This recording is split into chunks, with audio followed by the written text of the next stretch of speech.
엄마 미쳤어. 당장 문 안 열어? 나 지금 빚쟁이들한테 쫓긴다고. 아들과 딸은 굳게 닫힌 현관문을 미친 듯이 걷어찼습니다. 시장 바닥에서 피땀 흘려 키워낸 자식들이 병든 어미를 요양원에 버리고 전 재산을 빼돌리려 했죠. 하지만 녀석들은 꿈에도 몰랐을 겁니다. 제가 치매에 걸린 척 연기하며 이 모든 판을 뒤집을 준비를 해왔다는 사실을요. 방금 전 도어락 비밀번호를 바꾼 저는 두 괴물을 길거리에 영원히 나앉혀버리기로 결심했습니다. 이제 늙고 병든 어미의 자비 없는 반격이 시작되어 오늘의 사연 지금 시작합니다. 사연이 시작하기 전 좋아요와 구독을 눌러주세요. 오늘 하루 행운과 행복이 가득하도록 기원해 드릴게요. 삐삑, 삐비비빅, 삐삑. 현관문 도어락 비밀번호를 누르는 신경질적인 소리가 적막한 거실을 날카롭게 찢어놓았습니다. B-2. 틀린 비밀번호라는 경고음이 울리자마자 쿵쾅거리는 소리가 현관문을 집어삼킬 듯이 들려왔습니다. 엄마, 안에 있는 거 다 아니까 당장 문 열어. 아니, 왜 갑자기 비밀번호를 바꾸고 난리야? 노인네가 진짜 노망이 났나? 당장 문 안 열어? 큰아들 정훈이 짐승처럼 으르렁거리며 현관문을 발로 걷어찼습니다. 아유, 엄마 진짜 미쳤어? 우리가 뭐 길바닥에 나앉으래? 밥 제때 딱딱 나오고 텔레비전 다 나오는 최고급 요양원으로 모신다는데 도대체 왜 이러는 건데? 고집 좀 그만 부려. 딸 유리가 신경질적인 목소리로 악을 쓰며 현관문을 주먹으로 쾅쾅 내리쳤습니다. 당장 문 열어.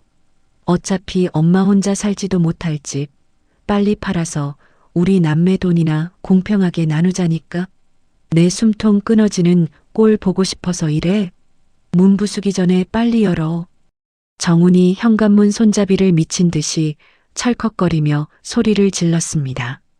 저는 방금 바꾼 도어락 번호판을 차가운 거실 바닥에 앉아 멍하니 바라보았습니다. 엄마, 내 말 안 들려? 귀 먹었어?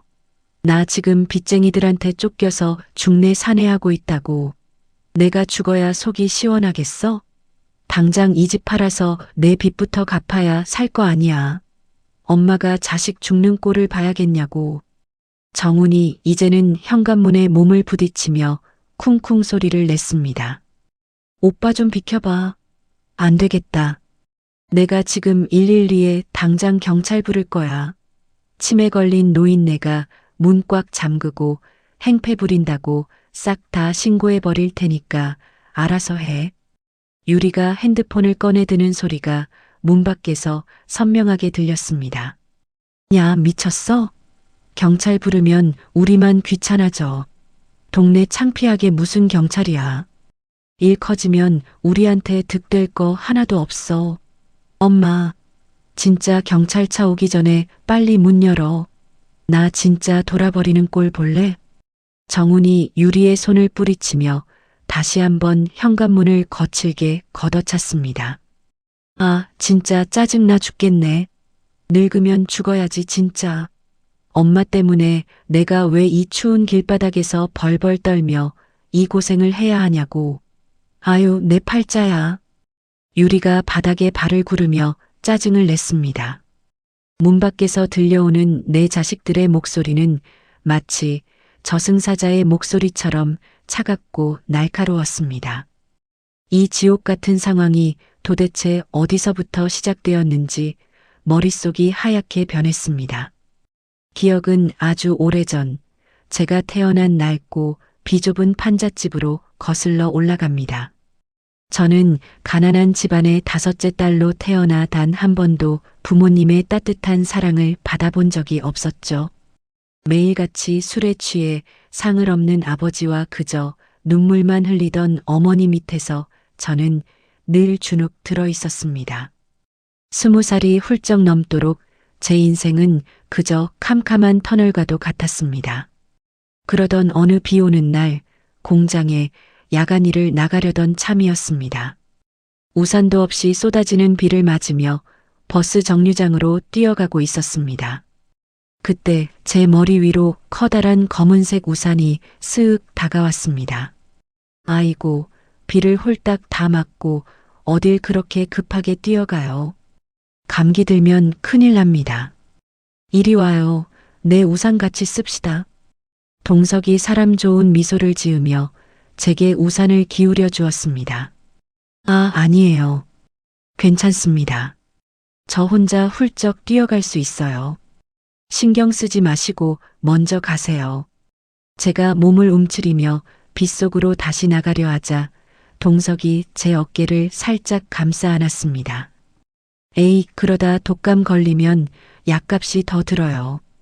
고생할까봐 그러지. 저기 버스 정류장까지 코앞인데 뭘 그래요? 자, 얼른 이쪽으로 붙어서 같이 갑시다.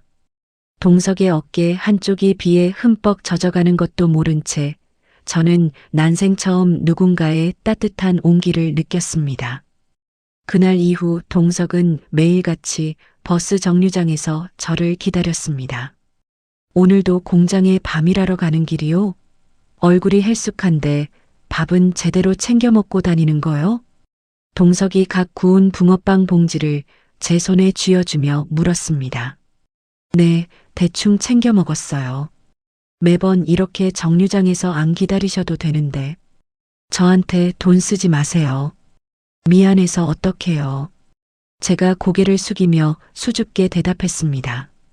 미안하긴 뭐가 미안해요. 내가 당신 좋아서 매일같이 기다리는 건데 나랑 남은 평생 같이 삽시다. 내가 당신 눈에 눈물 안 나게 비 오는 날마다 평생 우산 씌워줄게. 나랑 결혼합시다. 동석이 제 두 손을 꼭 잡으며 진지한 눈빛으로 말했습니다. 동석은 제게 처음으로 가족이라는 이름의 따뜻함을 알려준 유일한 빛이었습니다. 우리는 단칸방에 비닐장판을 깔고 소박한 밥상을 마주하며 부부의 연을 맺었습니다. 하지만 그 행복은 그리 오래가지 않았습니다. 큰아들 정훈이가 태어나고 갓 100일이 지났을 무렵이었습니다. 여보, 나 오늘 공사판에 밤샘 작업이 잡혀서 집에 많이 늦을 것 같아.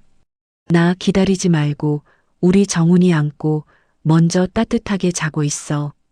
알았지? 동석이 흙먼지 묻은 작업복을 입고 현관을 나서며 손을 흔들었습니다. 밖에 비도 많이 오는데 미끄러지지 않게 발밑 조심해요. 그리고 저녁은 굶지 말고 무조건 든든하게 챙겨 먹고요. 알았죠?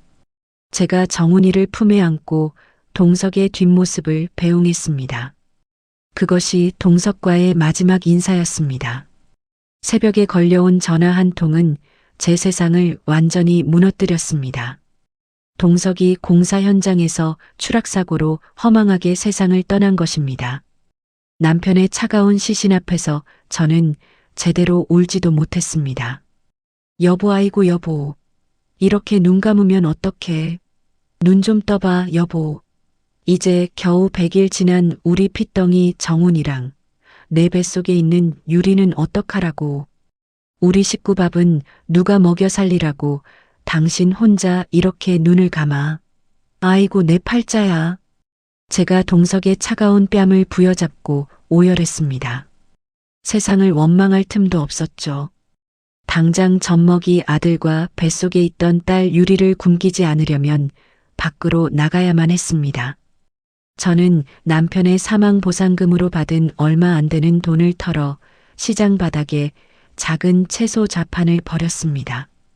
한겨울 매서운 칼바람에 손등이 쩍쩍 갈라져 피가 나도 고무장갑 하나 살 돈이 아까워 맨손으로 배추를 씻었습니다. 아줌마, 이거 무 하나에 얼마씩 받아요? 영 싱싱하지가 않네. 지나가던 손님이 멈춰서서 무를 툭툭 건드리며 물었습니다. 아이고 손님, 그 무가 얼마나 달고 맛난데요. 딱 1,000원만 주고 가져가요. 내가 인심 써서 덤으로 이쪽 대파도 팍팍 얹어줄 테니까 애누리하지 말고 그냥 가져가요. 제가 꽁꽁 언 손을 비비며 억지 웃음을 지었습니다. 하루 종일 밖에서 떨다가 집에 돌아오면 남은 찬밥에 물을 말아 훌훌 마시는 게 제 유일한 끼니였습니다. 엄마, 나 배고파. 맘마 빨리 줘, 맘마. 방 안에서 정훈이가 칭얼거리며 제 옷자락을 잡아당겼습니다. 아이고, 우리 똥강아지 배가 홀쭉해졌네. 배 많이 고팠어? 뚝 그치고 조금만 기다려봐. 엄마가 우리 아들 입에 쏙 들어가게 맛있는 계란말이 후딱 해줄게. 제가 부르튼 손으로 정훈이의 볼을 비비며 달랬습니다. 유리도 제 등 뒤에 엎드려 깨르르 웃음을 터뜨렸습니다. 내 입에 들어가는 것은 없어도 아이들 입에 따뜻한 밥이 들어가는 것만 보면 배가 불렀습니다. 아이들을 위해서라면 제 뼈가 으스러져도 좋다고 생각했습니다. 그렇게 제 피와 땀, 눈물로 정훈이와 유리를 키워냈습니다. 엄마, 안에 뻔히 있는 거 다 아니까 쉬하지 말고 당장 문 열어. 내가 진짜 이 망할 놈의 문짝 다 박살내고 쳐들어가기 전에 빨리 열라고. 정훈의 목소리가 과거의 기억을 산산조각내며 현실로 저를 끌어내렸습니다. 쾅! 쾅! 쾅! 현관문이 찌그러질 듯한 충격음이 쉴 새 없이 거실을 울렸습니다. 아, 엄마 진짜 요양원 안 들어갈 거야? 노인네 혼자서 똥오줌도 못 가리면서 이 비싸고 넓은 집에서 도대체 어쩌고 살겠다는 건데. 고집 좀 적당히 피우고 나와. 유리가 앙칼진 목소리로 소리를 질렀습니다. 어차피 엄마 죽으면 우리 집 되잖아. 당장 이 집 팔아서 오빠 빚쟁이한테 쫓기는 거부터 막고 나도 목 좋은 곳에 장사할 가게 하나 차려야 할 거 아니야. 엄마는 자식들 죽어가는 건 눈에 안 보여? 어떻게 그렇게 이기적이야?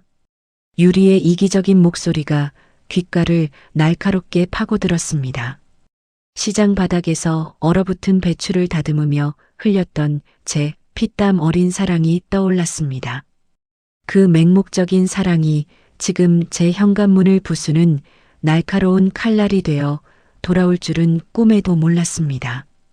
제가 어떻게 저 괴물들을 제 손으로 키워냈는지 가슴속에 깊은 회한이 차올랐습니다. 엄마, 내가 경고하는데 나 진짜 이 문 부수고 들어간다. 셋셀 동안 안 열면 다 때려 부수고 들어갈 거야.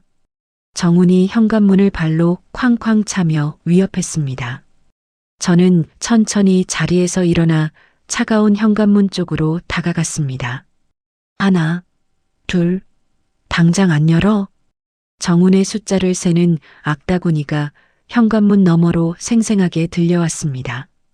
저는 문고리를 굳게 쥔 채 숨을 깊게 들이마셨습니다. 문 밖에서 들려오는 자식들의 핏발선 목소리를 들으며 저는 천천히 거실 바닥에 주저앉았습니다. 시장 바닥에서 얼어붙은 물을 팔아 억척스럽게 모은 돈으로 저는 번듯한 상가 건물과 지금의 집을 샀습니다. 남들처럼 번듯한 옷 한 벌 사입지 않고 먹고 싶은 것 다 참아가며 오직 정훈이와 유리를 위해 살았습니다. 내 자식들만큼은 가난의 굴레를 물려주지 않겠다는 일념 하나로 뼈가 부서지도록 일했습니다. 하지만 건물이 생기고 통장에 돈이 쌓일수록 아이들의 눈빛은 조금씩 달라지기 시작했습니다. 아이들은 제 거친 손과 굽은 등을 자랑스러워하기는커녕 창피한 짐짝 취급을 했습니다. 정훈이가 이름만 대면 아는 유명한 대학교에 합격했던 날이었습니다. 저는 너무 기뻐서 시장 골목을 뛰어다니며 상인들에게 떡을 돌렸죠. 입학식 날 난생 처음 화장품을 바르고 가장 깨끗한 옷을 입고 학교로 찾아갔습니다. 하지만 교문 앞에서 저를 발견한 정훈이의 얼굴은 흙빛으로 변했습니다. 엄마, 여기까지 왜 오셨어요? 정훈이 주변을 두리번거리며 제 팔을 거칠게 잡아 끌었습니다. 우리 아들 입학식인데 당연히 와야지. 엄마가 사진도 찍어줄게. 제가 환하게 웃으며 정훈이의 넥타이를 똑바로 고쳐 매주려 했습니다. 아, 진짜 짜증나게.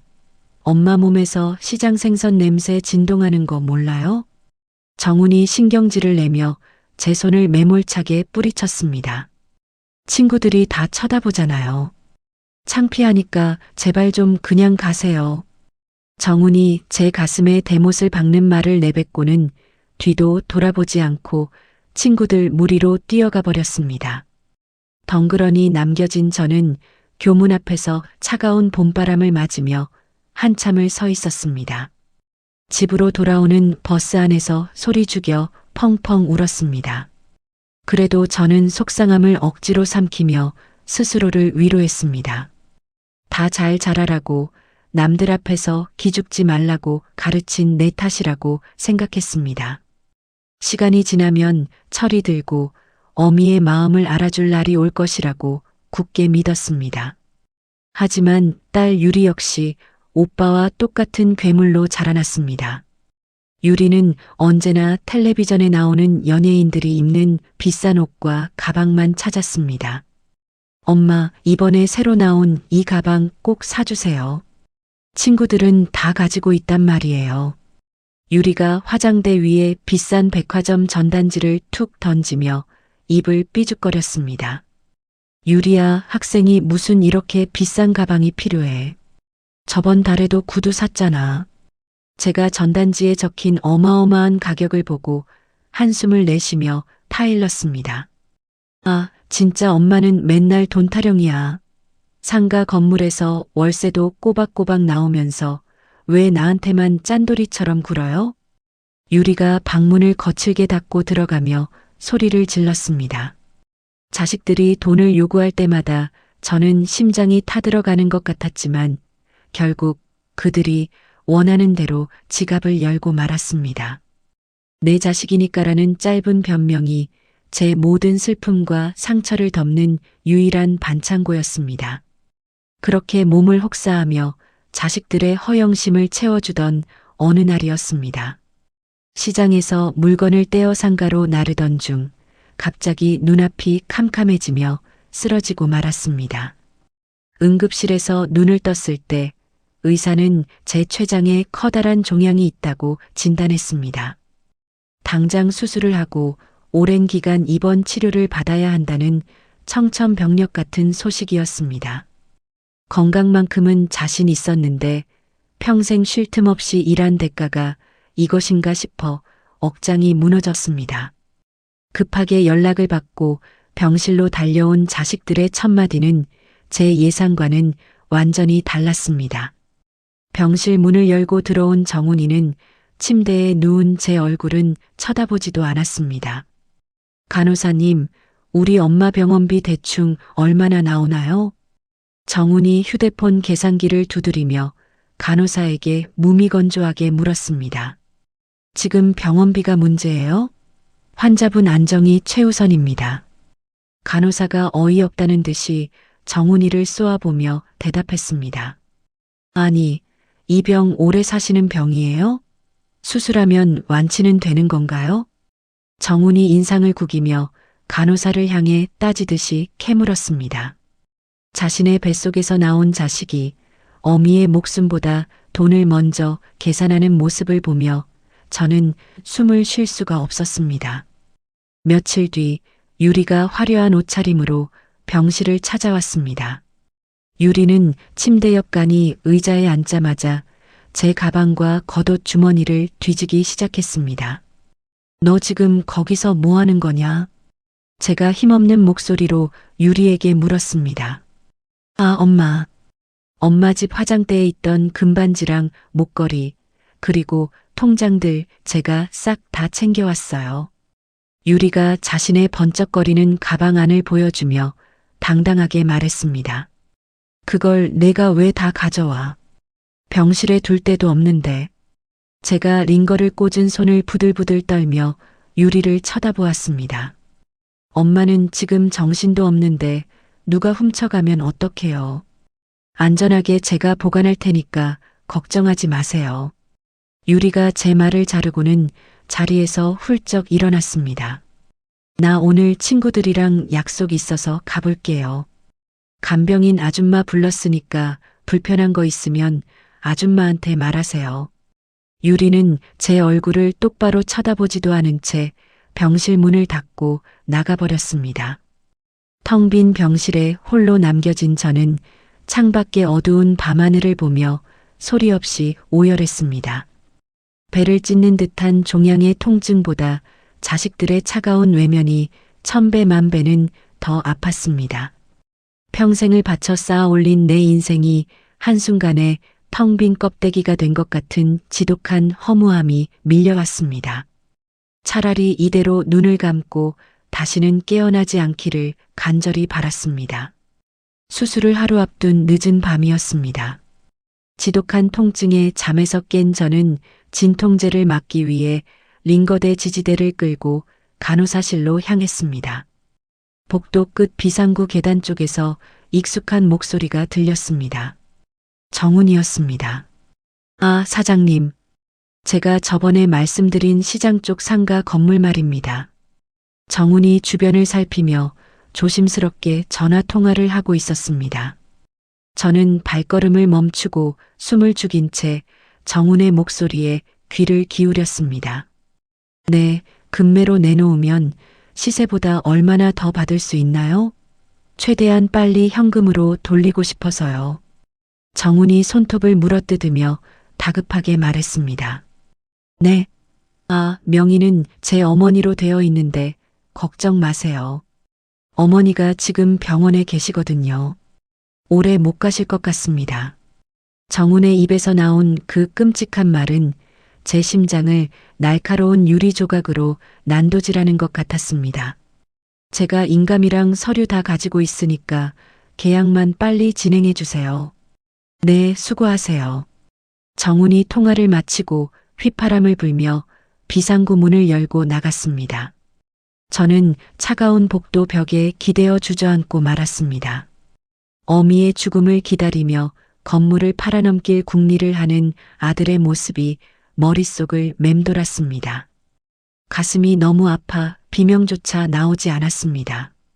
차가운 복도 벽에 기대어 밤을 지새운 저는 다음 날 아침 텅 빈 눈으로 천장만 바라보고 있었습니다. 수술실로 들어가기 직전 정훈이와 유리가 병실로 들어왔습니다. 엄마, 수술 잘 받고 오세요. 정훈이 영혼 없는 목소리로 건조하게 말했습니다. 수술 끝나면 내가 맛있는 거 사올게. 유리 역시 휴대폰 화면에서 눈을 떼지 않은 채 건성으로 덧붙였습니다. 저는 아무런 대답도 하지 않은 채 눈을 감아버렸습니다. 수술은 길고 고통스러웠고 회복 과정은 지옥 그 자체였습니다. 배에 꽂힌 여러 개의 관과 쉴 새 없이 밀려오는 통증 속에서 저는 간신히 숨만 붙어 있었습니다. 그런데 제가 중환자실에서 일반 병실로 옮겨진 지 며칠 지나지 않은 어느 날이었습니다. 목이 말라 물을 마시려는데 병상 머리맡에 둔 물통이 비어 있었습니다. 저는 무거운 몸을 이끌고 링거대를 의지해 비틀거리며 복도 끝 정수기로 향했습니다. 정수기 바로 옆 휴게실에서 두 사람의 은밀한 대화 소리가 새어나왔습니다. 오빠, 엄마 저러다 진짜 치매 오면 어떡해? 똥오줌 받아내면서 간병할 자신 있어? 유리의 짜증 섞인 목소리였습니다. 누가 간병한대? 엄마 상태 좀 더 안 좋아지면 바로 요양원으로 보낼 거야. 정훈이 콧방귀를 뀌며 대수롭지 않게 대답했습니다. 요양원? 돈은 누가 내고?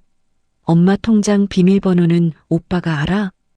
유리가 다급하게 되물었습니다. 바보야, 요양원비 낼 돈이 어디 있어. 일단 싼 데 알아봐서 입원시키고 엄마 집이랑 상가 빨리 팔아치워야지. 정훈이 목소리를 낮추며 은밀하게 말했습니다. 엄마 인감이랑 등기권리증은 내가 다 챙겨놨어.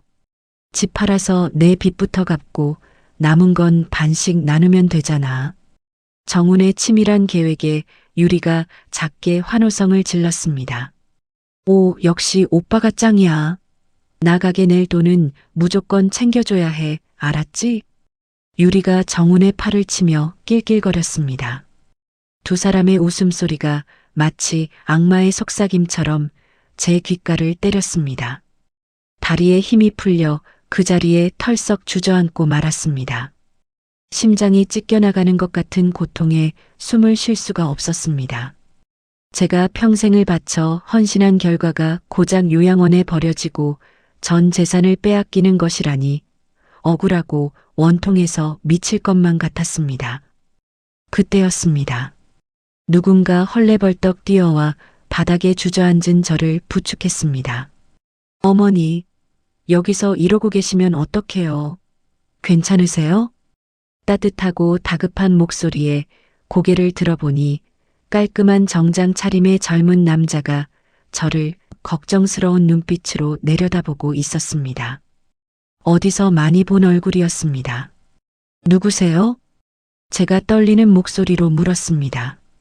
저 민수예요. 박민수. 어머니 옛날에 시장에서 장사하실 때 맨날 밥 챙겨주시던 그 꼬마요. 남자가 제 두 손을 꽉 잡으며 눈시울을 붉혔습니다. 민수. 그 이름에 20년 전 기억이 번개처럼 스쳐 지나갔습니다.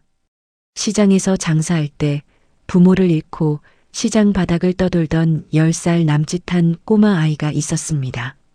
저는 아이가 굶주린 모습이 안쓰러워 매일 따뜻한 국밥을 사 먹이고 낡은 옷을 꿰매 입히곤 했습니다.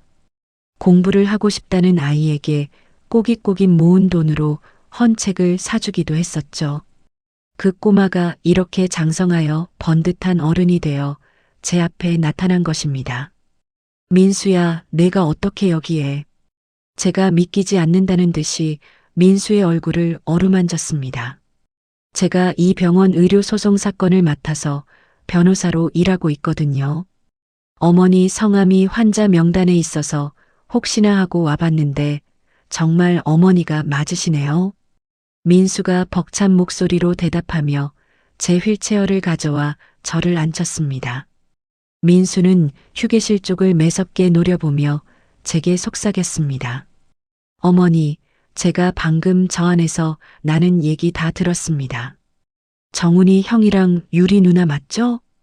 민수의 얼굴에는 분노가 서려 있었습니다. 제가 참았던 눈물을 터뜨리며 고개를 끄덕였습니다. 짐승보다 못한 자식들에게 버려졌다는 비참함과 피 한 방울 안 섞인 남이 저를 이렇게 아껴준다는 사실에 서러움이 폭발했습니다. 어머니, 울지 마세요. 제가 있잖아요. 어머니 평생 고생하신 거 제가 다 아는데 저 자식들한테 절대 당하게 안 둡니다. 민수가 휠체어를 끌고 제 병실로 향하며 단호하게 말했습니다. 민수의 그 한마디는 캄캄한 어둠 속에 갇힌 제게 한 줄기 구원의 빛과 같았습니다. 병실로 돌아온 저는 민수에게 그간의 모든 일들을 털어놓았습니다. 자식들이 제 등 뒤에서 건물을 팔아넘기려 한 것부터 통장과 인감을 훔쳐간 것까지 낱낱이 이야기했습니다. 민수는 제 이야기를 듣는 내내 주먹을 꽉 쥐고 분노를 사겼습니다. 어머니, 지금부터 제 말 잘 들으세요. 슬퍼할 시간도 없습니다. 저놈들이 어머니 재산 뺏으려고 작정했는데 이대로 당하고만 계실 겁니까? 민수가 제 두 눈을 똑바로 쳐다보며 말했습니다. 아니, 절대 안 당해. 내 뼈를 깎아 만든 돈이야. 저런 괴물들한테 단 한 푼도 못 줘. 제가 눈물을 닦으며 도끼 어린 목소리로 대답했습니다. 자식들을 향한 마지막 남은 미련의 끈을 가차없이 끊어내는 순간이었습니다. 좋습니다. 그럼 지금부터 저놈들이 눈치채지 못하게 철저하게 준비해야 합니다. 민수가 가방에서 서류 뭉치를 꺼내며 계획을 설명하기 시작했습니다. 우선 저놈들이 훔쳐간 인감도장부터 효력을 없애야 합니다. 제가 관할 주민센터에 연락해서 인감 변경 신청부터 하겠습니다. 민수는 발 빠르게 움직였습니다. 우리는 자식들이 제 서랍장 깊숙한 곳에 숨겨두었던 강제 입원 동의서와 요양원 팸플릿을 몰래 찾아내 사진을 찍어 증거로 남겼습니다. 자식들이 저를 치매 환자로 몰기 위해 의사에게 거짓말을 한 녹취록도 민수가 병원 측에 협조를 구해 합법적으로 확보했습니다. 어머니, 저놈들이 요양원에 보내려고 할 때까지 절대 건강해진 티를 내시면 안 됩니다. 치매가 심해진 것처럼 연기하셔야 해요. 민수가 신신당부하며 병실을 나섰습니다. 그날 밤 유리가 다시 병실을 찾아와 제 가방을 뒤적거렸습니다. 저는 실눈을 뜨고 그 모습을 지켜보았습니다. 유리가 훔쳐간 제 인감 도장과 서류들을 챙겨나가는 뒷모습을 보며 저는 마음속으로 차가운 칼을 갈았습니다. 이제부터는 피도 눈물도 없는 진짜 전쟁의 시작이었습니다. 민수의 등장은 늪에 빠져 허우적대던 제 삶의 든든한 밧줄이 되어 주었습니다. 민수는 제가 병실에 누워있는 동안 발 빠르게 움직여 모든 법적 방어막을 쳤습니다. 어머니, 기존 인감도장은 분실 신고 처리하고 새로운 인감으로 변경 완료했습니다. 민수가 갓 발급받은 인감증명서를 제게 보여주며 안심시켰습니다.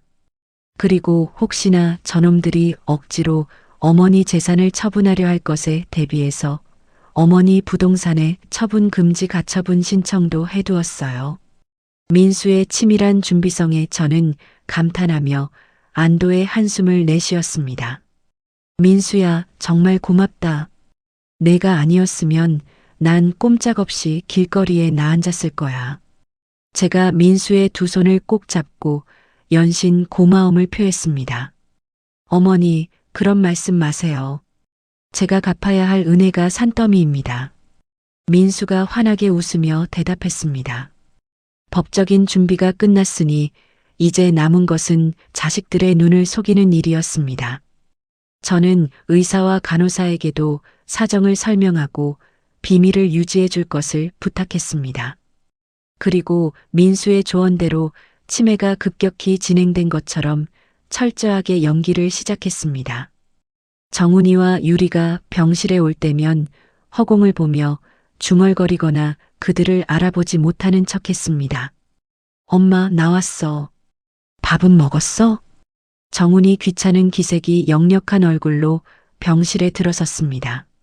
뉘신지 우리 동석이는 안 오나. 제가 초점 없는 눈으로 정훈을 바라보며 허공에 손을 휘저었습니다. 아, 진짜 엄마 왜 이래. 나 정훈이잖아, 아들. 정훈이 짜증을 내며 제 어깨를 거칠게 흔들었습니다. 아들, 우리 아들은 아직 학교 갔는데. 제가 멍한 표정으로 헛소리를 늘어놓자 정훈은 인상을 팍 구기며 한숨을 내쉬었습니다. 휴, 의사 말이 맞나 보네. 치매가 벌써 이 정도로 심해지다니. 정훈이 혼잣말을 중얼거리며 병실 밖으로 나가 누군가와 통화를 시작했습니다. 저는 굳게 닫힌 병실 문을 노려보며 주먹을 꽉 쥐었습니다. 속으로는 끓어오르는 분노를 사기며 저들이 스스로 파놓은 함정에 더 깊이 빠지기를 기다렸습니다. 정훈이와 유리는 제가 완전히 정신을 놓았다고 확신하고 축배를 들기 시작했습니다. 정훈은 제 집을 담보로 몰래 사채를 끌어다 고급 외제차를 뽑았습니다. 오빠, 그 차 뭐야? 대박. 완전 뽀대난다. 유리가 정훈의 새 차를 보며 호들갑을 떠는 사진을 제게 보여주며 자랑했습니다.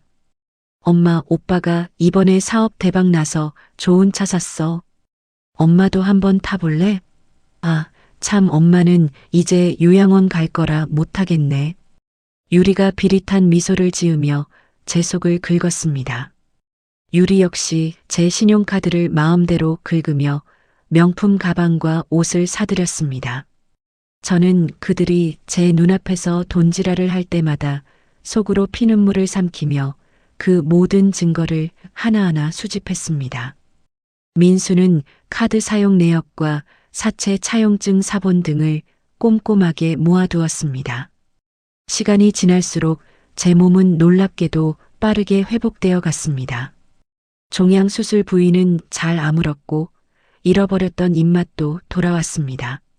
무엇보다 살아야겠다는 저 악마 같은 자식들을 내 손으로 심판하겠다는 강한 의지가 저를 일으켜 세웠습니다. 아무도 없는 밤이면 저는 병실 바닥에 내려와 혼자서 걷는 연습을 했습니다. 처음에는 한 발짝 떼는 것도 힘들었지만 시장 바닥을 누비던 옛 시절을 떠올리며 악착같이 버텼습니다. 어느 날 밤 낡은 지갑 속에서 동석의 사진을 꺼내 보았습니다. 빛바랜 사진 속 동석은 환하게 웃으며 저를 바라보고 있었습니다. 여보, 당신이 남겨준 우리 집, 우리 재산 저놈들한테 단 한 푼도 안 뺏길 거야. 제가 동석의 사진을 어루만지며 속삭였습니다.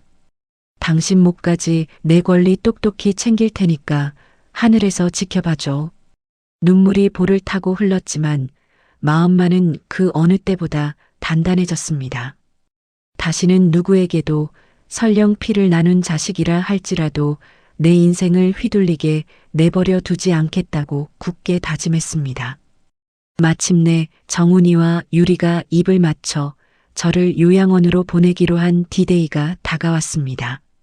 엄마, 내일 좋은 병원으로 모실 거니까 짐 싸놓고 기다려. 정훈이 콧노래를 부르며 병실에 들어와 통보하듯 말했습니다.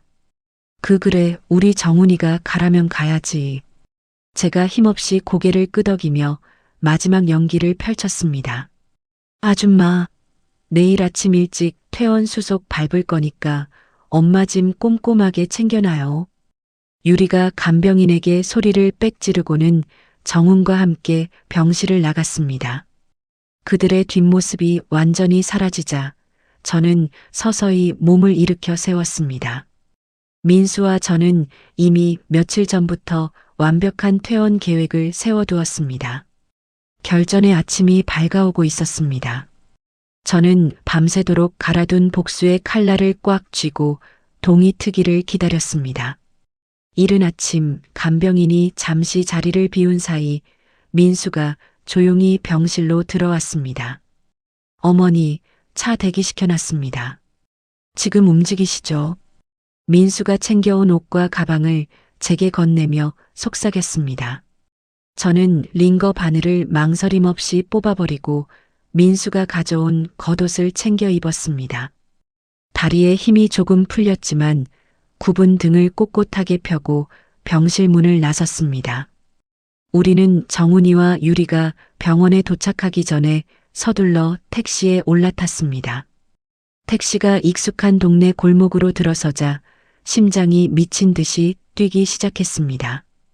평생의 땀과 눈물로 일궈낸 내 집, 내 건물 앞이었습니다. 저는 민수의 부축을 받으며 천천히 차에서 내렸습니다. 건물 1층에 자리한 빈 상가 점포를 지나 계단을 오르며 저는 옛 기억에 잠시 발걸음을 멈췄습니다. 동석이 죽고 난 후 시장 바닥에서 번 돈을 몽땅 털어 이 낡은 건물을 샀던 날이 떠올랐습니다. 비가 새던 지붕을 고치고 직접 벽지를 바르며 얼마나 행복해했었는지 생생하게 기억납니다. 여기는 내 피와 땀 그리고 동석과의 약속이 서려 있는 나의 온전한 공간이었습니다. 이 소중한 공간을 저 더러운 자식들의 탐욕으로 더럽히게 둘 수는 없었습니다. 현관문 앞에 선 저는 심호흡을 한번 크게 하고 민수가 미리 준비해둔 새 도어락을 꺼냈습니다. 자식들이 알지 못하게 완전히 새로운 비밀번호로 설정하고 굳게 잠갔습니다. 집 안으로 들어서자 퀴퀴한 냄새 대신 익숙한 내 집 냄새가 마음을 편안하게 해주었습니다. 저는 거실 한가운데 서서 집안 곳곳을 둘러보았습니다. 소소하지만 행복했던 시간들이 곳곳에 배어 있었습니다. 그때 요란한 벨소리가 정막을 깼습니다. 어머니, 놈들이 도착했나 봅니다. 민수가 인터폰 화면을 확인하며 제게 눈짓을 했습니다. 화면 속에는 정훈이와 유리 그리고 요양원 관계자로 보이는 남자가 서 있었습니다. 엄마, 안에 있는 거 다 알아. 당장 문 열어. 정훈이 현관문을 쾅쾅 내리치며 악을 쓰기 시작했습니다. 엄마 미쳤어? 도어락 비밀번호는 언제 바꾼 거야? 유리도 질세라 현관문을 발로 걷어차며 소리를 질렀습니다. 저는 천천히 인터폰 앞으로 다가가 마이크 버튼을 눌렀습니다. 누구세요? 제가 얼음장처럼 차가운 목소리로 말했습니다. 인터폰 너머로 제 목소리가 들리자 밖에서 난리를 치던 놈들의 행동이 일순간 멈췄습니다. 엄마 제정신이야? 빨리 문 열어. 오늘 요양원 가는 날이잖아. 정훈이 당황한 기색을 숨기지 못하고 더듬거리며 말했습니다. 내가 왜 요양원을 가? 내 두 발로 멀쩡하게 내 집에 서 있는데. 제가 단호하고 또렷한 목소리로 쏘아붙였습니다. 엄마 치매 아니었어? 의사가 치매라고 했잖아. 유리가 믿을 수 없다는 듯이 소리쳤습니다. 그래, 너희들 눈에는 내가 치매 걸린 미친 노인네로 보였겠지. 그래서 내 인감도장 훔쳐서 집 팔 궁리나 하고 내 카드로 명품 쇼핑이나 하고 다녔니? 제가 놈들이 저지른 만행을 하나하나 읊어주자 문 밖은 쥐 죽은 듯 조용해졌습니다. 너희들이 위조한 그 서류들 다 휴지 조각됐어. 인감도 벌써 새로 다 바꿨다. 제가 쐐기를 박듯 서늘하게 말했습니다. 뭐라고? 엄마 지금 무슨 소리 하는 거야? 정훈이 펄쩍 뛰며 소리를 질렀지만 목소리는 눈에 띄게 떨리고 있었습니다. 내 집에서, 내 건물에서 당장 꺼져. 한 발짝도 들이지 마. 제가 단전에서부터 끌어올린 소리로 호통을 쳤습니다. 엄마, 장난해? 나 이 집 담보로 빚 끌어다 썼단 말이야. 당장 문 안 열어. 눈이 뒤집힌 정훈이 현관문을 부술 기세로 몸을 들이받았습니다. 경찰 부르기 전에 꺼지라고 했다. 너희 같은 자식들 둔 적 없어. 저는 단호하게 인터폰 전원을 꺼버렸습니다. 잠시 후 밖에서 무언가 쾅 하고 부서지는 소리가 났습니다. 저는 민수와 함께 거실 창문 쪽으로 다가가 조심스럽게 블라인드를 걷고 밖을 내려다보았습니다. CCTV 화면과 똑같이 1층 길바닥에 주저앉아 머리털을 쥐어뜯으며 오열하는 정훈이와 유리의 모습이 보였습니다. 엄마, 문 열어달라고. 정훈이 바닥을 뒹굴며 짐승처럼 울부짖었습니다. 유리는 넋이 나간 표정으로 바닥에 주저앉아 멍하니 현관문 쪽만 바라보고 있었습니다. 자신들이 완벽하게 속였다고 믿었던 어미에게 역으로 철저하게 당했다는 사실에 그들은 완전히 무너져 내렸습니다. 저는 짐짝처럼 길거리에 내쳐진 자식들의 비참한 모습을 내려다보며 묘한 안도감과 카타르시스를 느꼈습니다. 평생 저를 짓누르던 내 자식이라는 이유만으로 모든 것을 희생해야 했던 맹목적인 모성애의 굴레에서 완벽하게 해방되는 기분이었습니다. 가슴속에 응어리져 있던 체증이 한 번에 싹 내려가는 것 같았습니다. 어머니 수고하셨습니다. 이제 진짜 시작입니다. 민수가 제 어깨를 가볍게 토닥이며 말했습니다. 저는 고개를 끄덕이며 밝은 햇살이 쏟아지는 거실 한가운데 섰습니다. 이곳은 이제 완벽한 나의 집, 나의 공간이었습니다. 가장 찬란하고 굳건하게 내 삶의 주인이 된 순간을 온몸으로 만끽하며 저는 비로소 환하게 웃을 수 있었습니다.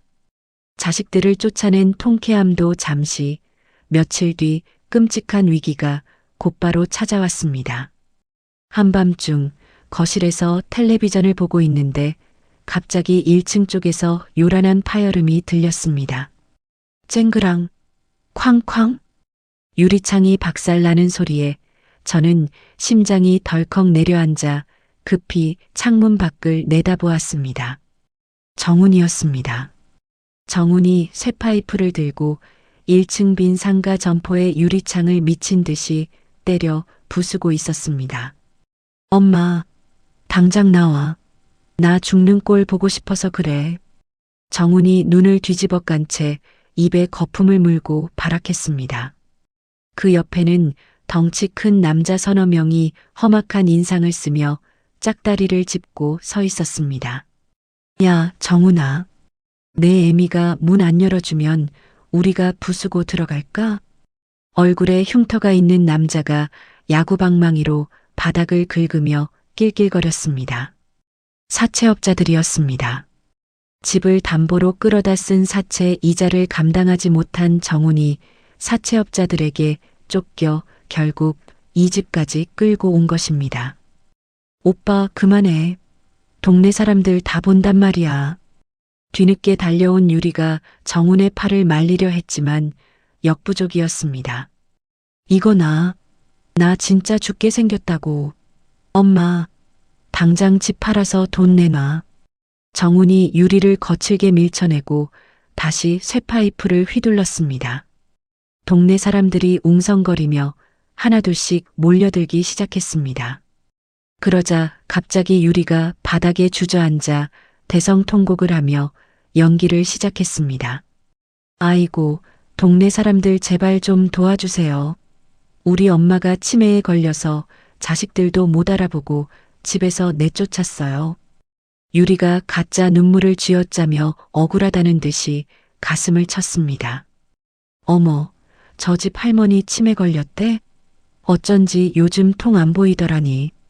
아이고, 자식들이 저렇게 고생하는데 어쩌나. 치매 노인네가 혼자 무슨 고집이람. 동네 사람들은 유리의 뻔뻔한 거짓말에 속아 넘어가 저를 향해 혀를 찼습니다. 순식간에 저는 자식들을 쫓아낸 정신 나간 노인네가 되어버렸습니다. 억울함과 분노에 온몸이 부들부들 떨렸지만 저 짐승 같은 무리들 앞에 나설 용기가 나지 않아 커튼 뒤에 숨어 숨만 죽이고 있었습니다.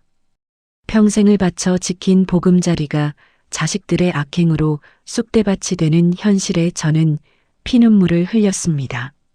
설상가상으로 며칠 뒤 법원에서 등기가 날아왔습니다. 소유권 이전 등기 청구 소송. 원고는 딸 유리였습니다.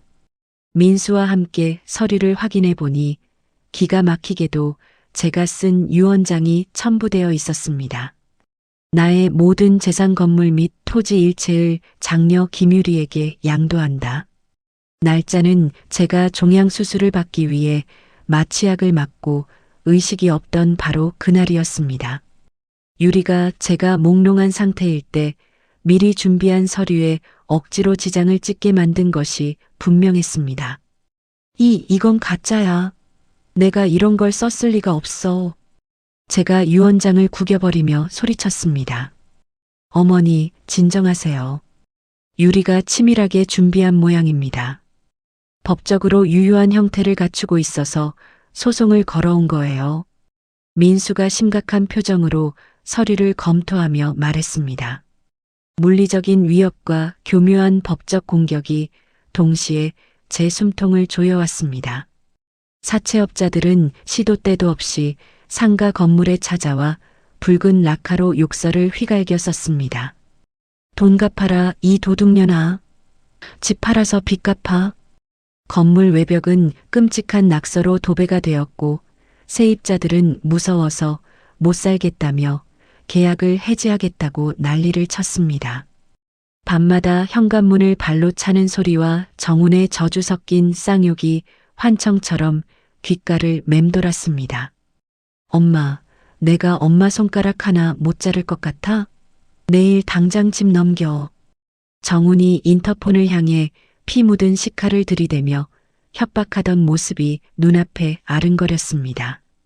내 살점을 뜯어먹고 자란 핏줄들이 이제는 내 뼈까지 씹어먹으려 덤비는 끔찍한 현실 앞에서 저는 다시 한번 깊은 두려움에 사로잡혔습니다.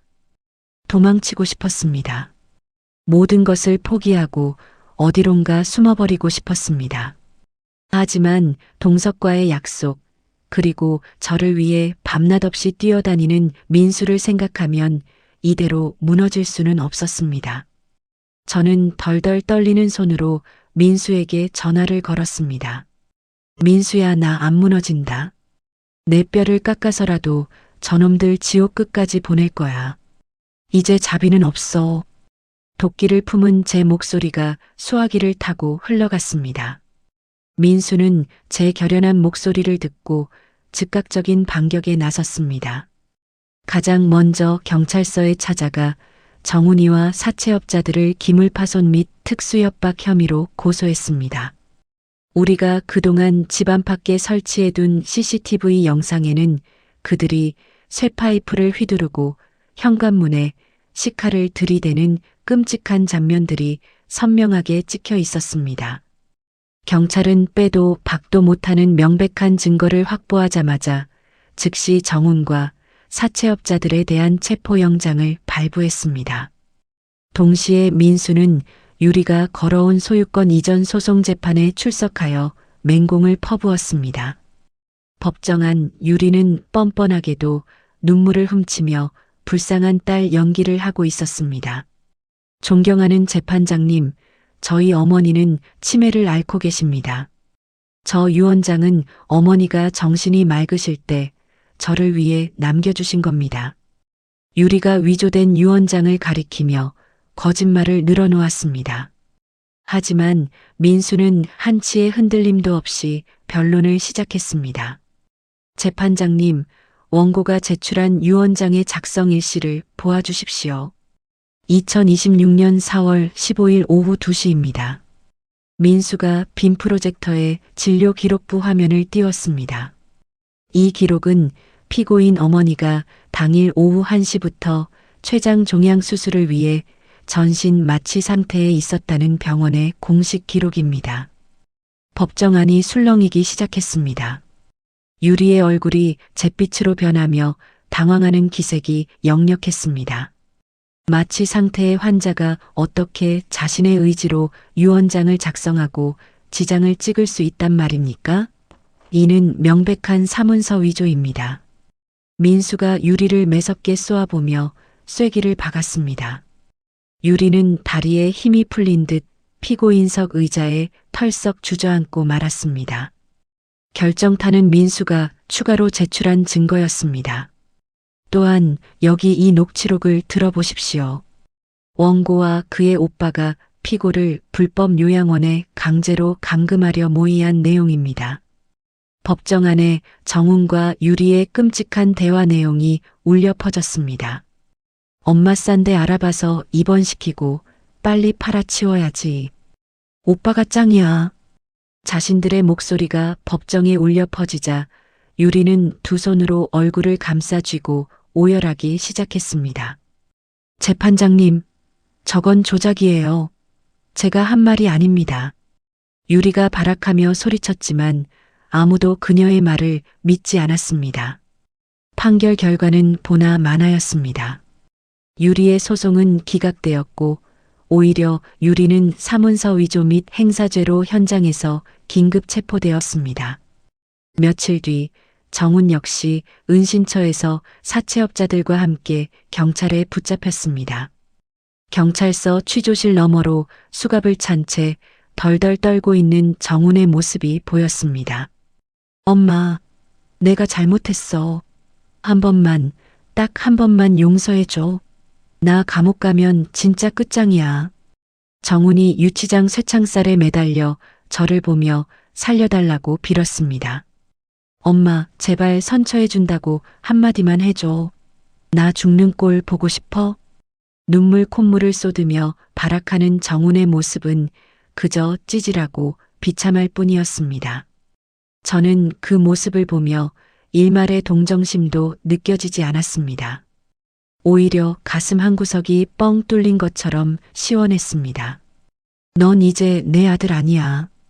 내가 지은 죄, 내가 다 감당해.